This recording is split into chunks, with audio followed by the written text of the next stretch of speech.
Hey everyone, this is Leon from Fiasco and Slow Burn. On today's episode of 5 to 4, Peter, Rhiannon, and Michael discuss the Electoral College and its potential to wreak absolute havoc on elections both this November and in the future. Most people are aware that the present system is dangerous, it's outdated, it's archaic. It's one that needs to be revised and made responsive to the needs of today's electoral problems. We can have national voting, and that means get rid of the Electoral College and everything. This is 5 to 4, a podcast about how much the Supreme Court and the Electoral College suck.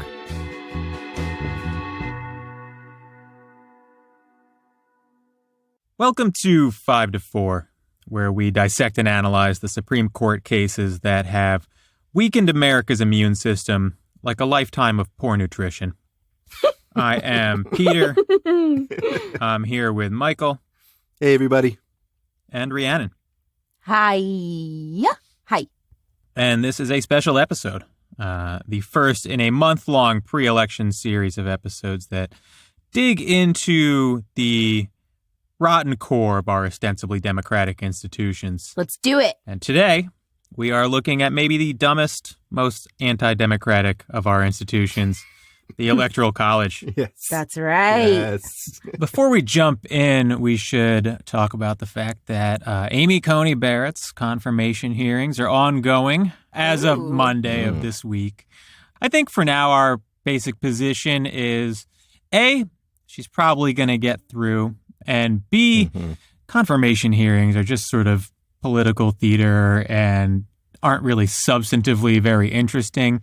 She might say something interesting, and if she does, we'll be sure to talk about it. But that's sort of just how I feel about it. Mm-hmm. Yeah, I think it's not interesting, and I am just thinking about like what a weak party the Democrats are right now. If you think about like how immediately after Ruth Bader Ginsburg's death, like people were like, oh, if they try to ram somebody through, we're going to burn it all down, right? And now it's just like, okay, well, it's happening. What are we doing? Nothing. Feinstein's just carrying on like normal. Exactly. Yeah. The real big news is that no one is wearing masks except for Coney Barrett. And like half of these people like actively right now have COVID. It's not like it's risky or whatever. Like they have it. They have It's confirmed. it. So this is Diane's last confirmation hearing. Which, if you're some people, is good news. Yeah. Yeah. I think it is. It's a small silver lining. I also just want to say, I don't have an appetite for bullshit anymore. That's Yeah. all it is. And that's right? what it is. Exactly. Nobody believes a word of what they're saying, and Yeah. they don't care. And it's all about jockeying for political advantage. And just like, I don't know, fuck that. Right. I don't need to get myself all angry about that on a Sunday night or whenever we're going to record this. Yeah, so we'll talk a little bit more about Amy as things unfold. But for now, we will turn away from the political theater of the confirmation hearing, and we will turn towards the system that A, decides who wins the presidency, and B, is ripe for abuse by Republicans in this upcoming election. That's right. The Electoral College. The Electoral College is a system so fucking stupid that it cannot withstand the first question that comes to everyone's mind when they hear about it. Why not just be a regular democracy? Get her ass. Get that Electoral College. No amount of historical context or analysis or like abstruse arguments about the utility of the Electoral College will ever defeat that question. Yeah. That's it. Right. So we're going to dig a little bit into why we have the Electoral College, why it persists, what the legal rules surrounding it are, and, most importantly, whether and how it might be used to stage a nice little American coup next month. We've talked a lot in recent episodes about voter suppression, which is and remains the GOP's primary electoral strategy these days. But there is a lingering question here of what their options are if that fails. Like, what sort of anti-democratic shenanigans can they engage in? Right. What can they do if they want to steal this election after the fact? And to understand that, you have to understand the Electoral College. So first of all, we're going to assume that you have some understanding of what the Electoral College is. But, it's a system for presidential elections where Each state gets a number of electors based roughly on its population, and the candidate who wins the state, under the current rules, wins all of that state's electors. Right. So the reason why this exists is a little more complex, and we're not historians, so we're not going to go into too much detail here, but we want to give you a little bit of color. Right. So like we've mentioned before, all the Constitution really says about voting in presidential elections is that states appoint their electors as they deem fit, and those electors cast their votes for president. The original idea behind this was that people would vote for an elector in their district who would in turn vote in a way that reflects the will of those people to some degree, but also does not result in too much upheaval. Because, of course, the electors would be fancy boys from high society who have a vested interest in sociopolitical stability.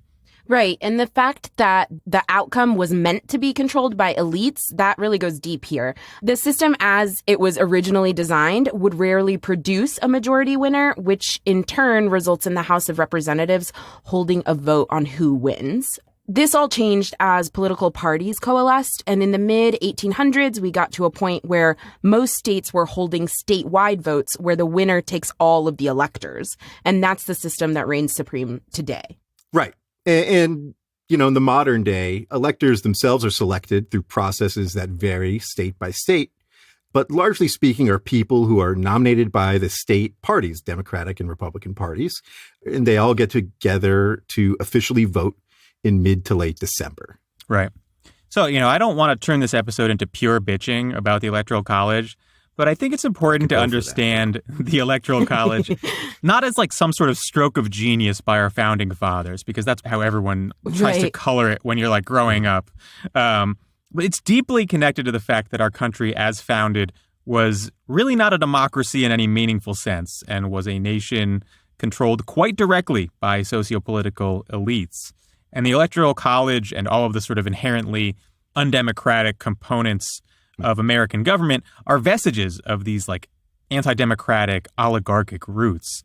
They're not like clever protections against the excesses of democracy or whatever like nerdy apologists for the founding fathers want you to believe. Right. Yeah. They were designed to ensure that the average person, the average citizen, did not exercise too much control over government so that power could remain in the hands of the most syphilis-ridden group of dandies in modern history.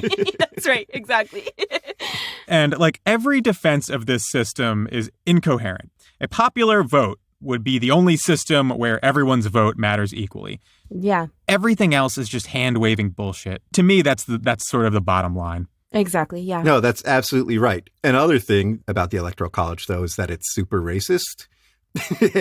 As if being really stupid and really elitist isn't enough. So just as a practical matter, the number of electoral votes each state gets is the sum of its total number of representatives in the House and the Senate. So small states that only have one member of the House of Representatives, they get 3 electoral votes, 1 for their House member and 2 for their 2 senators. So if you go back to the founding and you remember your like social studies from when you were a kid, at the founding, the small states were concerned about getting overrun by the big states, and that's why we have the Senate, where each state has equal representation. Right. And you might also remember that the slave states were worried about being overrun by the free states. And so what we had was the 3/5 compromise, where, you know, slaves were counted as 3/5 of a person for the purposes of determining the population of the state, which gave slave states bigger representation in the House. Right. Those compromises are reflected in the Electoral College, since it is the sum of your House and Senate members. It's just a historical fact that the 3/5 compromise gave slave states a bigger representation in the Electoral College than they otherwise would have. Right. And then this gets worse after the Civil War because the 3/5 compromise disappears. And now freed slaves are full people. And all of a sudden, the Confederate states have their populations increasing and their congressional representation increasing. And by extension, the number of electoral votes they get in the Electoral College increasing. But thanks to Jim Crow, thanks to literacy tests, thanks to election day violence and just general campaigns of violence. Right. Blacks were effectively disenfranchised. And so what you had was Confederate states increasing in power in this way while still benefiting off the backs of disenfranchised minorities. Yeah. So this is up through the 70s that this was an inherently white supremacist institution. And in the 70s, there was a movement to abolish it. And, surprise, surprise, it was Southern states that were against that. And today you still see all this same shit. There's a direct through line here. Yeah. Yeah. So where does this god-awful system leave us? There are some very obvious ways in which the Electoral College is undemocratic. It results in certain states being politically irrelevant in presidential politics. It essentially erases the will of minority voters in every state.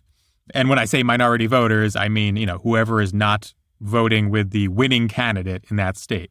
Right. So, Wyoming has just over 500,000 people and has 3 electoral votes. California has 40 million people and has 55 electoral votes. So people in Wyoming just have vastly more influence per vote over the outcome of a presidential election. That's right. It also makes certain undemocratic practices and tactics like voter suppression much simpler. If the election were decided by a nationwide popular vote, voter suppression on the scale necessary to change the outcome of an election would be almost impossible. The Electoral College makes it so that it can be incredibly effective, right? In swing states where voting margins can be in the tens of thousands, disenfranchising fairly small portions of the population can swing the entire state in one direction or the other. You couldn't have that if you didn't have the Electoral College. Right. It should go without saying that this is pretty useful for a party whose entire electoral strategy is to ensure that the will of the majority of the people in the country is suppressed. Right. So even when it's being used correctly, quote unquote, the Electoral College is only nominally democratic and is easily abused by bad faith actors. Yes. But the Trump administration's fairly open strategy of ensuring that they win this election, even if they lose, might have you asking some questions about what exactly they could do to take advantage of this system and stage something that looks less like electoral tactics and more like an outright coup. Yeah. Right. And the first thing we should talk about is maybe the simplest issue. Can't the electors who make up the Electoral College just cast their vote for whoever they want, even if they're supposed to cast it for whoever wins the state? The Constitution doesn't say that electors have to vote for anyone in particular. It's state laws that say that they have to vote for someone in particular. Right. So electors who cast their vote for someone other than the candidate who wins the state are called faithless electors. And this has been an issue in the past because although most states have laws saying that electors have to cast their vote for the winner of the state, there's long been a strain of thought that this is unconstitutional. Many people believe that the founders' intent was for electors to be able to exercise their own will in their vote, meaning that states actually can't require them to vote for whoever wins the state. The electors are sort of there as a bulwark against democracy gone wrong. Right. They're meant to protect us from the hordes of people who are trying to elect someone that the elites don't like. Exactly. And that actually became a bit of an issue in the last election, despite there being no more than one faithless elector in any election since 1912. There were 10 in 2016. Yeah, and we should note that that was mostly due to an effort by Democrats. If you recall, they became obsessed with the idea of what they called Hamilton electors. And they were sort of banking on the theory I just described, that electors have this obligation to protect us from, the Donald Trump presidency, and so they should sort of vote their will. And they were trying to get electors to cast their votes for centrist Republicans, right? They were saying, Republican electors stand up to Donald Trump and cast your vote for, fucking John Kasich or whatever. Right. And they had very moderate success with this, but certainly it was the first time in over 100 years that this sort of faithless elector thing had gone anywhere. There hadn't been since, I think it was maybe 1912, an election where there was more than one faithless elector. And in this one, again, there were 10. Right, exactly. So the Supreme Court ended up taking up this issue just this year in a case called Chiafalo versus Washington. And in that case, the court unanimously held that states can essentially force electors to vote for whoever wins the popular vote in the state. So that sounds great. But if you look a little closer, it's not really clear like how much this ruling actually matters. So only 33 states have these laws. And of those, only 14 actually cancel the faithless elector's vote, which means that in 36 states, a faithless elector vote will still count. Yeah. Right. And also, it means that these states are passing laws that say, no, you have to vote for whoever wins the state. But there's no penalty in many of these states if you violate the law.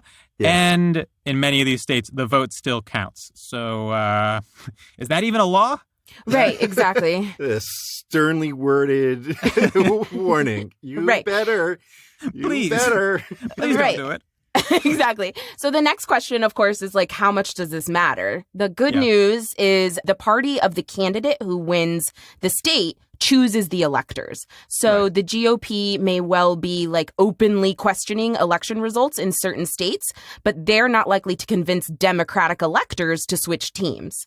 So the concern with faithless electors is more kind of theoretical than real. Right. In order to steal the election, what Republicans really need is a way to prevent Democratic electors from being appointed in the first place. Right. And that brings us to the GOP's next option. Yeah. Yeah, and this is, I think, the meat of it. This is like where the coup might happen, I think.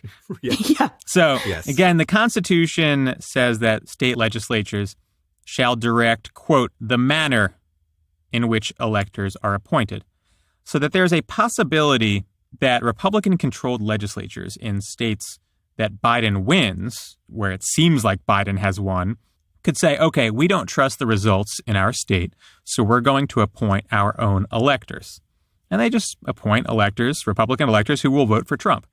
And I think that's the threat that a lot of people are really concerned with this election. The problem with this strategy is that states already have laws on the books concerning how they appoint their electors.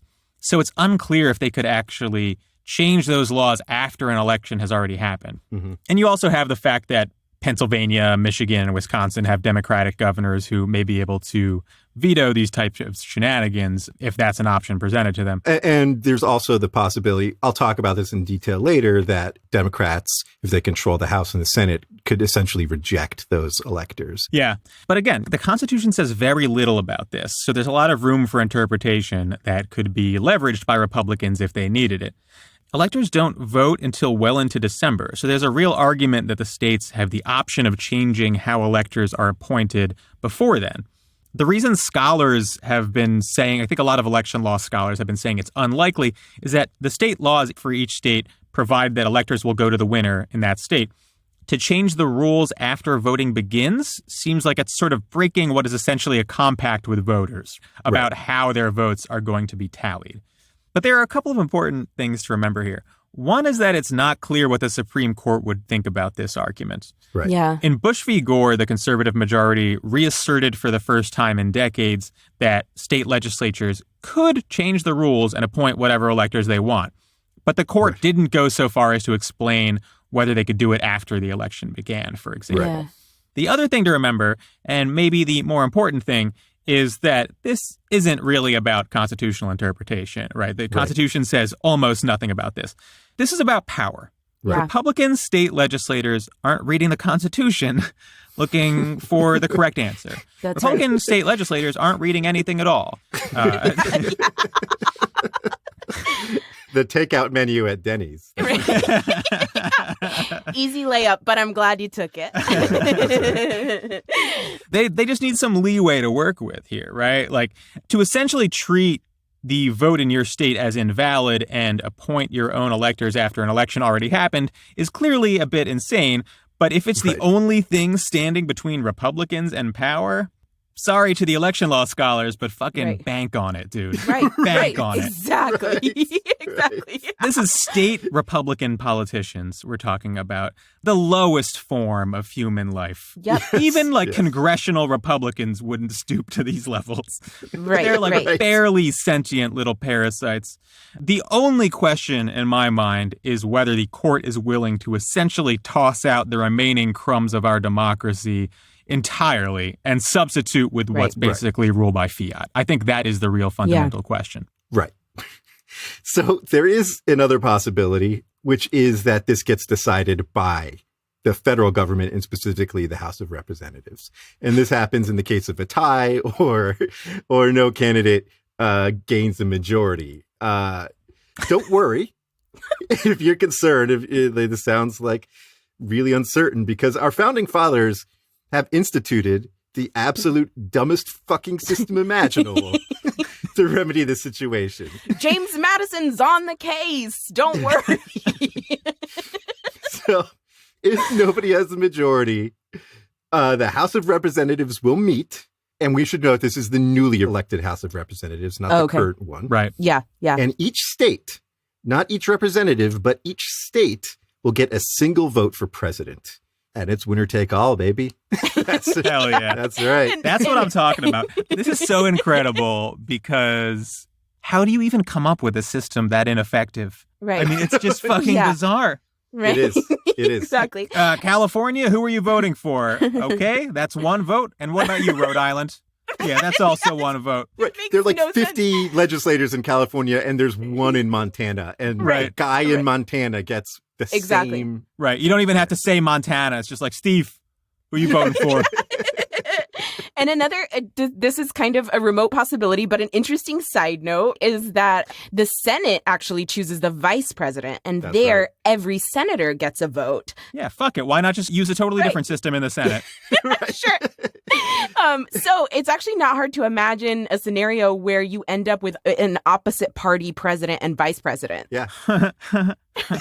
I smell a sitcom. Well, I was going to say political assassinations would be like way in vogue.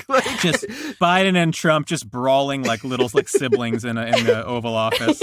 I was going to say I'm just adding that to the long, long list of items that give me anxiety. It's a list that I read before bed every night. Okay. Yes.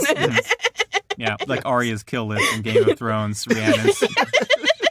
The Senate appoints Vice President Pence. Yeah. Uh-huh. So back to like the practical realities of this in the House. As it's currently constituted, the Republican Party, despite being a minority in the House, controls 26 state delegations. Mm-hmm. The Democrats control 22. Pennsylvania is tied.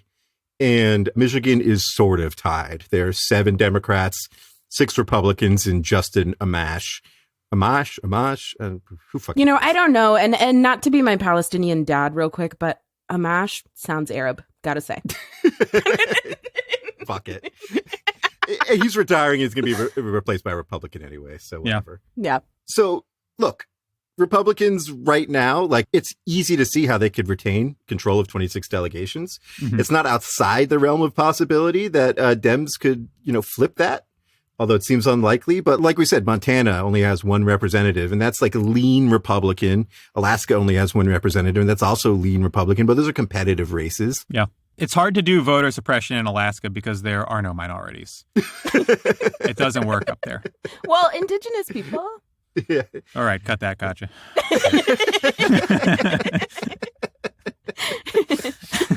Florida and Kansas also have very narrow margins in their congressional delegations, so those could change hands.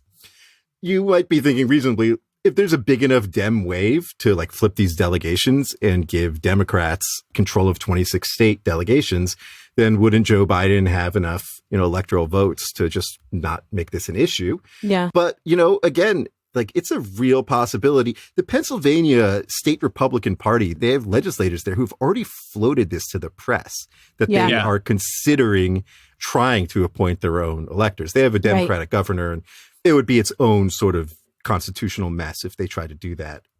But Like Peter described a minute ago, if Republicans try to steal the electoral votes of states Biden won, what Democrats can do is they can try to get those electoral votes thrown out. Right. Yeah. So if that happens, the Democrats aren't without options. So one thing they could do is contest the electoral votes that the GOP tried to steal and then have them thrown out. Yeah. So this shit, we're getting very obscure here. I was like toiling through like the US code, reading like really, really poorly written laws for this. So Michael was in his Zen place. Apologies if there Deep are in the any code. election experts who think that I'm like getting something wrong here, but Who cares? this is my own reading of the law. Fuck 'em. Yeah. So the way this works is the body that accepts and counts the Electoral College votes is Congress. Both houses get together. And you need like a written objection, and one senator and one House member needs to like sponsor the objection. And if you object to, Pennsylvania's Electoral College votes, the houses separate and they each meet. And as far as I can tell, after a period of debate, they vote by majority vote. And so if you control both houses, even if you only have 22 state delegations, if you have a majority of votes in the House and you have a majority of votes in the Senate, you can just say, no, fuck Pennsylvania. This isn't on the up and up. Yeah. And in this process, you could essentially deny both candidates a majority of electoral votes and bring it to the House. That's my understanding of this. Now, that might seem like a self-defeating thing if Democrats don't control 26 state delegations in the House, but there are things they could do with that, too. One thing that they can do is they can just try to prevent certain Republicans from being seated long enough. Yeah. Which the way this works is like, so let's say, you want to flip the Florida delegation and it only takes 2 seats. You can have 2 people who lost to Republicans challenge that loss. And they register their challenge with the House, and then the House will have to take up an investigation. And this can take time, right? You can take 30 days after the election certification. So you can be putting in your challenge in mid-December, just a few weeks before this all happens. And the House can, they can pretextually investigate this and drag their feet. And in the process, they can say, well, we're not seating you while this investigation's ongoing. Mm-hmm. We won't seat the Republican who supposedly won. Right. Right. Who Yeah. definitely won, but we're not gonna recognize you. Republicans have done this Of course before, they have. right? They did this with Al Franken. Right. In the Senate, and in the process denied Democrats the ability to have like a 60-vote filibuster breaking majority for several months. Yeah. It's another form of hardball. Right. So you could drag these out for months, and in that time, it might be a temporary period, but for a temporary period, you could control 26 state delegations long enough to install the president. Yeah. The big concern there is that it's a level of coordination and hardball that I'm not sure the Democrats are capable of. Yeah. Yeah. And even if they are, if we got to this, I have no doubt that there would be like violence in the streets. Like the fucking Proud Boys and the what are they? Juggalos? Not Juggalos. Bigaloo? The Boogaloo Boys. Bigaloo? Yeah. Whatever, those fucking clowns. Those fuckers in the Hawaiian shirts. Yeah. With the guns. Right? And cops, I'm sure. I don't know, though. I don't know that conservatives know how to do violence in the streets in any real way because they don't have like targets. Like what they would do is use like coordinated campaigns of violence against specific people. Right. Yeah. Right. They don't like get out there and riot or anything. Right. Right. But there will be death threats against congressmen for sure. Yeah. Yeah. And there would be like when they shut down the state house in, where was it, Michigan? Yeah. Yeah. But yeah, you'd see like militia types protesting peacefully, but with enough guns that like it would be extremely intimidating and it would be ugly. And it's why we want to avoid this sort of thing. Yeah. Right? Like we want a clean victory. Yeah. I think it's time for an ad. This episode of 5 to 4 is brought to you by Raycon wireless earbuds. Ever since that viral TikTok video with Dogface came out, I've been listening to Dreams by Fleetwood Mac nonstop. And everyone around me is sick of it, so I listen to it on my Raycon wireless earbuds. Raycons sound good and they fit snug. Raycon's newest model, the Everyday E25 earbuds, are their best ones yet. With 6 hours of playtime, seamless Bluetooth pairing, more bass, a more compact design, and a noise-isolating fit. Raycon earbuds are stylish and discreet, no dangling wires or stems. The company was co-founded by Ray J, and celebrities from Melissa Etheridge all the way to Mike Tyson are obsessed with their products. Raycon has a 45-day free return policy. For a limited time, get 15% off your order at buyraycon.com/54. That's 54 all spelled out. That's buyraycon.com/54 for a special 15% off discount on Raycon wireless earbuds. Make sure to check it out now while the deal's running. buyraycon.com/54. This episode of 5 to 4 is brought to you by Helix Sleep. I know a lot of people who listen to this show are law students, and one thing I know about law students is that a lot of them don't feel like they're real adults. I'm here to tell you that one way to change that is to get a huge mattress from Helix Sleep. It'll instantly make you feel like a grown-up, even though you're in law school. Helix Sleep sells personalized mattresses made right here in America and shipped straight to your door with free, no-contact delivery, free returns, and a 100-night sleep trial. To choose a mattress, Helix made a quiz that takes just 2 minutes to complete and matches your body type and sleep preferences to the perfect mattress for you. If you like a mattress that's really soft or firm, you sleep on your side or your back or your stomach, or you get hot at night, with Helix, there's a specific mattress for each and everyone's unique taste. Just go to helixsleep.com/54, that's 54 all spelled out, and take their 2-minute sleep quiz, and they'll match you to a customized mattress that will give you the best sleep of your life. Helix is offering up to $200 off all mattress orders and 2 free pillows for our listeners at helixsleep.com/54. That's helixsleep.com/54 for up to $200 off. So enough about every avenue that we could possibly go down in the Electoral College shit show, although it is fun. The one thing I learned just doing really casual afternoon research for this episode was that as dumb as the Electoral College is just on its face, it only gets dumber every layer you peel.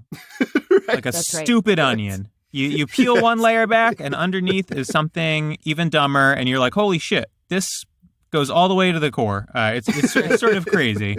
Yes. Very impressive that these people, the founding fathers, have managed for 250 years to successfully engage in a propaganda campaign that they are smart. Look at these incredible systems that balance each other out. And you're like, oh, what are the systems? And they're like, if we don't know who the president is, then each state gets a vote, and then for the vice president you do the same thing, and then you have and then that's how it works. And you're like, wow.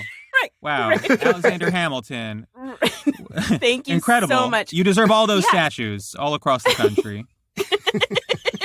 Yeah, you know what this episode has me thinking so much about is we talk a lot about demystifying the court as an institution. It's not this objective, perfect, scientific thing that, you put in the variables and it spits out the correct result. And we should all be, deferring to it and super respectful of it. Researching for this episode, has reminded me, I think, about how much we need to demystify the work of the founding fathers, right? Absolutely. And how that propaganda campaign is absolutely weaponized by Republicans, right? Yeah. Right. The founding fathers are not perfect. They were a bunch of big, dumb idiots, rich at the time, slave owners, all of the most terrible things. And look, they were making it up. Yeah. Yeah. The funniest thing about the American founding is that it's sort of pretty widely accepted that none of them really anticipated the rise of political parties, which happened 10 years later. Yeah. Immediately. And then just became the primary concern in American politics for 220 years. Right. Yep. And they were like, oh, shit. And then once that happens, all of the institutions steadily crumble. And the sort of political calamity that you see now is in large part due to the fact that these systems are not built to account for two ideologically opposed parties who have really no interest in mutual cooperation. Exactly. Something I also when we're talking about this, something that I've been thinking about a lot lately is we talk a lot about how fucking stupid Antonin Scalia is and what a dope Sam Alito is, and everybody knows what a dumb asshole Donald Trump is, or Mike Pence, or whoever, right? And they're idiots on the Democratic side of the aisle as well. And it's not hard to identify them, to realize that we don't live in a particularly special moment in American history, and that there were Sam Alitos and George Bushes and whatever in every single generation going back to the founding. There were dumb idiots who like could barely string a sentence together. Exactly. And who were like evil to their core. Right. Who now we're like, wow. And they were powerful. Right. At least now it's like the power is just being passed down from generation to generation. Back then it was just like, that man has the most horses in town. You are a senator, good sir. That's not actually that different from how it is today. That's true. So turning to how we could reform this dog shit system that those founders gave us. Yeah, what do you guys think about passing a constitutional amendment? So, okay. Let's just back up and okay. So as it stands, the number of electors each state gets is equal to the total number of seats that state has in the House of Representatives plus 2 for their senators. But like James Madison himself said that the framers who wrote the rules in the Constitution about the Electoral College had written the rules under, quote, the hurrying influence produced by fatigue and impatience. Ooh. Ah, yes, that hurrying influence. Thanks. Yeah. Thanks, James. That's Thanks also what produced this episode. Yeah, no worries, though, James. I forgive you. You guys were in a rush, and now our country is garbage. You're right. No problem, though. Thanks, bro. Thank you for your service. So doing away with the Electoral College altogether and just moving to a system of like a straight popular vote for president and vice president, that has enjoyed like broad majority support even in Congress. Michael mentioned this earlier. In 1969, for example, the House of Representatives did pass a constitutional amendment to establish a national popular vote for the White House. And even President Nixon was good with it. Mm-hmm. But a filibuster, which was backed by segregationist Southerners in the Senate, killed it. So, racists. Yeah. We've been like this all along. Yep. Yeah. And now, I mean, look, 1969 was a long time ago in many ways. You wouldn't get even a little bit of support from Republicans for this now. I mean, their entire project hinges on the Electoral College. Right. Exactly. Constitutional amendments, in case anyone is unaware, require like 2/3 majorities in both houses. Right. Impossible. Right. So constitutional amendment right now is definitely like very much a pie in the sky concept in terms of abolishing the Electoral College. But just want to make the point that it's not unheard of historically. Oh, yeah, no, it's not. And I just want to say to that point, I think there was like actually a moment, I think in 2004, like John Kerry lost by, I think, 3 points nationally, but only like by 1 point in Ohio, which could have flipped the Electoral College. Right. And we could have had back-to-back elections where the popular vote winner lost the Electoral College. It was pretty close. Basically, what won the election for Bush in 2004 was a gay marriage ban on the ballot in Ohio. That drove like evangelical turnout and pushed him over the end. If Kerry had won and not won the popular vote in 2004, I think it would have been gone. That would have been a real moment where the country could have said, let's get rid of this bullshit. 2 straight elections with both parties benefiting or not benefiting, as the case may be. Unfortunately, that was 1,000 years ago. Yes. Yeah. Yes. That's definitely what it feels like. So in terms of other possible options for reforming the Electoral College, a lot of people have looked at the system and said, look, a simpler solution that gets us closer to an Electoral College that's like more reflective of the popular vote is to expand the number of seats in the House of Representatives, make Congress bigger. Which then in turn makes the Electoral College bigger. Exactly. And that's not a crazy concept. Currently, the House, of course, is capped at 435 members, and that's because of the Reapportionment Act of 1929. But Congress could just pass new legislation if it wanted to change that number. 435 isn't a magic number that's like in the Constitution or anything like that. Congress used to pass legislation to expand the House every decade, and it just, for a variety of reasons, just kind of stopped doing it in 1929. There's only so many people you can fit in that room. They were like, this is it. We're at capacity. We're not building another one of these. There's like a fireman's code on the door, and they're like, that's it. That's how they wrote the statute. Yeah. But in fact, old James Madison himself, his original First Amendment, which did not get ratified, it would have equipped us with like a really precise formula for the number of representatives in the House. And according to that formula, if we had adopted it, we would today have a House of Representatives with over 6,000 members. Hell yeah. So I think it's great that Madison, his First Amendment idea was like, I have this mathematical formula. And then everyone else was like, it should be, you can say whatever you want. That's what I want. Everyone cheered and that won the day. Right. One historical note I like about this is that Rhee said this was never ratified, and that's right. But there's actually some like belief that like maybe it was, that I think it was Connecticut. Yeah. Connecticut like actually sort of ratified it in like 1789 or something, and just people didn't notice. And so that like in 1791, a final state ratified it, and it should have gone into effect, and it just didn't. And so, like, I think in 2010 or 2012, somebody, like, brought a case to the Supreme Court being like, there should be 6,000 people in the House. And the court was like, no. But they tried to, like, get it recognized because they had, like, this historical evidence that it had been ratified, which would have ruled. That would have been amazing. That would have been actual judicial activism if they were like, it's 6,000 members now. Tomorrow, you guys need to have 6,000 members. Good judicial activism. Oh, hell yeah. It would have been great. Okay, so there are obviously good reasons why like a deliberative body that should be making laws and shit shouldn't be 6,000 people big. But in terms of the Electoral College, by expanding the size of Congress by whatever measure, you end up with a state like California getting a lot more electorates. It could be 200 or 250, like I don't know, while less populated states like Wyoming could remain about the same.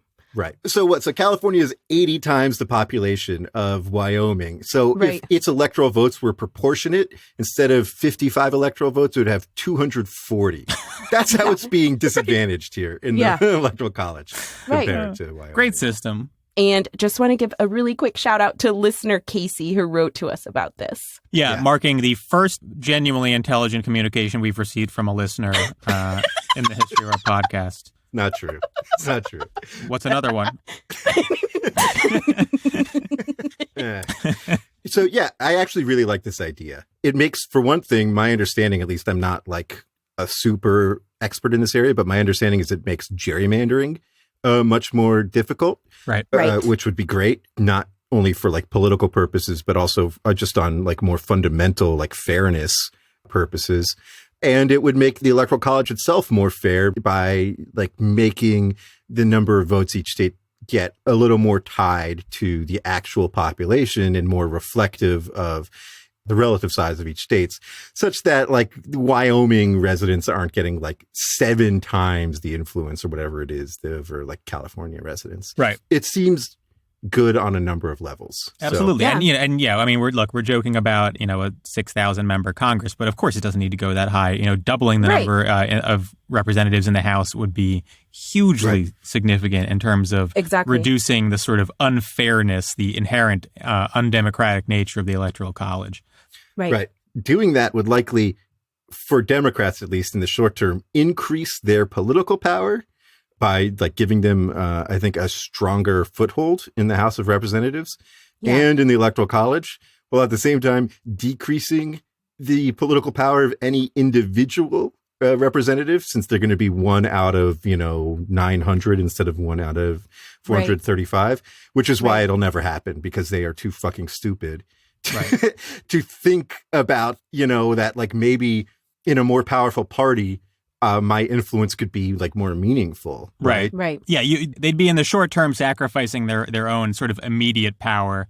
And that takes some sort of balls and foresight to do. And I don't think they have balls and foresight. There's no evidence that any of them have that, or very few of them. So, yeah. We should also talk about the National Popular Vote Interstate Compact, which is this idea that states would agree to give their electors to whoever wins the nationwide popular vote. Now, obviously, this only works if enough states agree to it, and not enough states have. And of course, Republican-governed states don't have an interest in doing that. Right. But we should mention it because it's a way of sort of mitigating or eliminating the effects of the Electoral College without having to pass a constitutional amendment. Right. And there are always quirky or weird times when, like, something happens, there's a scandal, and there's a wave election or whatever, right? There's a recession or a plague. And you find yourself in charge of a state that you were not previously in charge of as a Democrat. And maybe you have an opportunity, like a rare but slim opportunity, right? Like, doesn't Kansas have a Democratic governor right now? And like, you'd be surprised. Sometimes there are moments, right? And like, all you need is 270 electoral votes in this, and then the Electoral College is dead. So, right. That's right. So we should talk about where the Supreme Court is in all of this chaos. Like we said, the Constitution is pretty vague on a lot of this stuff. And the Supreme Court, of course, has the final say on constitutional issues. So it's possible that questions about how some of the ins and outs of the Electoral College work get elevated to the court. Right. Hard to predict what the issues would be and how things would shake out. But one thing you can be certain of is that the conservatives on the court will give zero weight to whether or not the mechanisms of the Electoral College like deprive the people of their democratic voice or something, right? Right. And this is also what makes the expansion of Congress such a powerful option here. It's done by legislation, and there's really no question that the Constitution allows for it. Right. So there's just like not much the Supreme Court could do about it. Right. Exactly. That's a good point. What we want to convey here is not just that the Electoral College is impossibly stupid, although of course it is. And every time you hear a defense of it, it is a stupid defense. They'll say that a popular vote would sort of minimize the influence of certain states. And it's like the impact of every state would be directly proportionate to their population, which seems like a pretty reasonable way to do it. The reasons that the Electoral College is stupid are quite obvious. The ways in which it can be taken advantage of by Trump next month to kind of engage in an overt coup are a little less obvious, and it's unclear if they would work. It's unclear exactly how they would work, and a lot of that is because it's just never happened before. All of these mechanisms are sitting in the Constitution waiting to be used, right? There was probably some thought that they would be used with more frequency, but they haven't been. So, you do have election scholars that know a lot more about this stuff than us saying, this seems unlikely. But frankly, they don't know that. Because no one knows this, because no one has really tread in this territory before.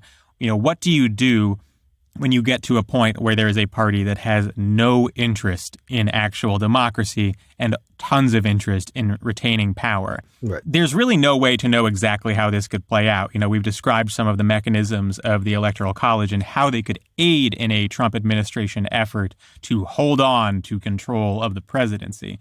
But this is a shit show.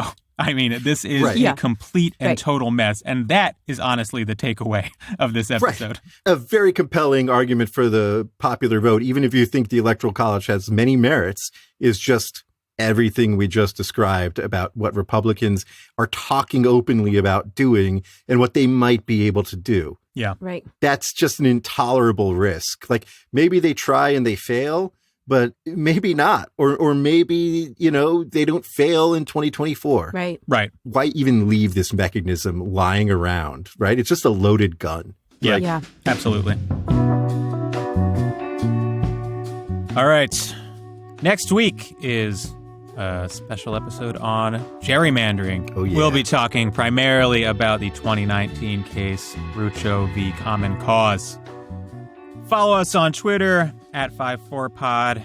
Get well soon, President Trump.